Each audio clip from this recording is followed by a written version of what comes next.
আসসালামু রাহমাতুল্লাহ। বন্ধুরা সবাই কেমন আছেন? সবাইকে জুম্মা মুবারক।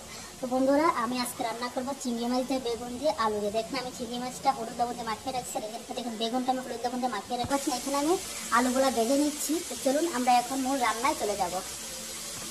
দেখেন আমি এখন বেগুনগুলো ভেজে নিচ্ছি, আর বেগুন ভাজা শেষ। তো এখন আমি চিংড়ি মাছগুলো দিয়ে দিব। দেখতে পাচ্ছেন আমি চিংড়ি মাছগুলো দিয়ে দিচ্ছি। এখন চিংড়ি মাছগুলো আমি ভেজে নেব। এদিকে দেখুন বেগুন আলু আমার ভাজা শেষ।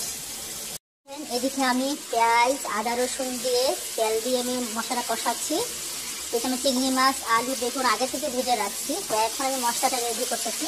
আর এই যে দেখুন আমার চিংড়ি মাছগুলো ভাজা হয়ে গেছে, দেখতে পাচ্ছেন আমার মশলাগুলো কষানো গেছে। এখানে আমি আদা রসুন দিচ্ছি, পেঁয়াজ দিচ্ছি, ধনিয়ার গুঁড়ো দিচ্ছি, জিরার গুঁড়ো দিচ্ছি, আর আমি অল্প একটু লাল মরিচ দিচ্ছি, কারণ আমি লাল মরিচকে খাই না। দেখেন কাঁচা মরিচ দিচ্ছি। এখন নেড়ে ফেলেছি, আমার মশলা আমার কষানো হয়ে গেছে।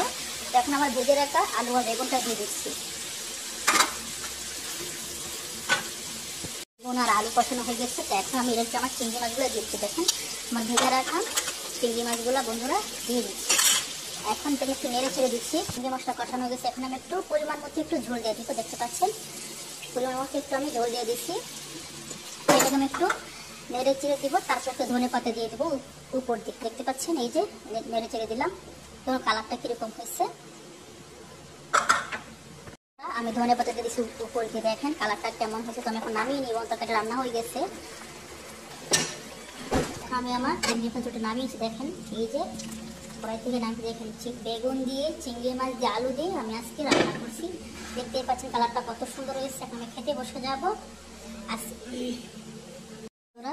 আমার বেগুন দিয়ে চিংড়ি মাছ আলু দিয়ে ঝোল করছেন। দেখেন এখন বিসমিল্লাহ বলে খেতে শুরু করবো। এই যে দেখেন কত সুন্দর কালারটা হয়েছে, দেখতে পাচ্ছেন মাশাআল্লাহ অনেক সুন্দর। তো আমি জীবনে ফার্স্ট টাইম রান্না করছি। আল্লাহ হাফেজ। আজকের ভিডিওটা এই পর্যন্ত। সবাই চেষ্টা করবেন বেগুন দিয়ে চিংড়ি মাছ দিয়ে আলুতে পাতলা করে একটু ঝোল করবেন, হালকা খুব খেতে খুব টেস্ট। আল্লাহ হাফেজ, ভালো থাকবেন।